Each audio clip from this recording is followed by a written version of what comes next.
Hurricane season is in full swing, and CPSC has 3 tips to help you weather the storm. First, keep generators at least 20 feet away from your home when in use. Carbon monoxide is the invisible killer. It's colorless and odorless, so keep exhaust away from windows, doors, and vents. Second, make sure your smoke and carbon monoxide alarms have fresh batteries and they work properly. Third, place CO alarms outside sleeping areas on each floor of your home. Follow these tips to keep your family safe. A friendly reminder from your friends at CPSC.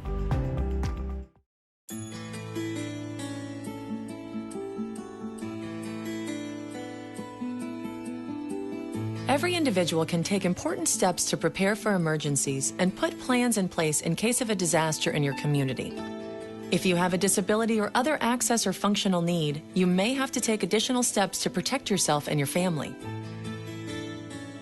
People with disabilities and people who have access and functional needs have to take a very proactive position in their personal preparedness.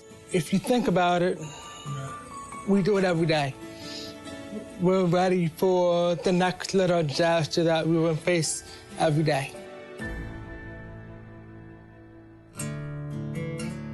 I always say, prepare as if no one's coming to rescue you, because the reality is in a moderate or large events, no one is coming to rescue you anytime soon. It may be a very short period of time, it may be a more extended period of time, but you need to prepare as if you're not going to have any of the resources that you might typically depend on. The best way people can start to plan is by looking at the individual parts of their daily lives and figuring out where the potential gaps are. Do an inventory of yourself. Do an inventory of the things that you use on a daily basis to be living independently, and then think about what is essential. Think about the strategies, services, devices, tools, and techniques you use to live with a disability on a daily basis. These may include medications, durable medical equipment, service animals, assistive technology, communication tools, and transportation. You really have to be focused as to what are your needs if you end up going to a shelter for 4 or 5 days, or if you're stuck in sheltering in place because people just can't get to you. What are the essential things that you're going to need to be able to survive? As you think about assembling a support team, you need to be thinking about who are the people in your workplace, who are the people in your neighborhood, who are the people in your community, who might be able to assist you. Go over your emergency plan with everyone in your support network. Make sure that someone in your personal support network has an extra key to your home and knows where you keep your emergency supplies. And teach them how to use any life-saving equipment or administer medicine in case of an emergency. It's important that you find out in those places where you receive services on a regular basis, you find out what their emergency plans are. Ask them. If you are a person who gets dialysis, what are their emergency plans? If you're a person who uses paratransit services, what are their emergency plans for providing paratransit? A standard emergency kit includes water, food, and medicine to sustain all members of your household for at least 3 days.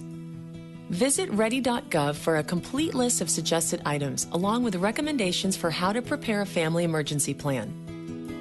Everybody needs to have a kit, and a kit really needs to have some very basic things in it, some water, some food. But then you're going to want to customize that kit to make sure that it has the things that you need. Individuals with access and functional needs may want to consider some of the following items: extra glasses or hearing aids, battery chargers or extra batteries, copies of medical prescriptions, supplies for service animals, and necessary medical supplies. Visit ready.gov for a complete list of suggested emergency items for people with access and functional needs. People with disabilities and access and functional needs are their own emergency managers. They know what they need on an everyday basis. And what my kit looks like is very different than somebody else's kit. You want to be thinking about what is it going to take for you, both in your home and out of your home, to be able to maintain your health, your safety, your independence for a period of, a few hours to perhaps a few days. Preparedness is actually a 365-day-a-year activity that all of us should take very seriously. It's important that every day we do a little something to keep ourselves as prepared as we possibly can. The most empowering thing you can do is take charge for yourself during disaster, during the little storms and the big storms. And that's probably the most positive thing you can ever do for yourself as a person. Because that gives you control. That gives you control over the outcomes. Download this brochure about preparing for disaster for people with disabilities and other access and functional needs from ready.gov. Check out the other information available on the site and get started preparing today.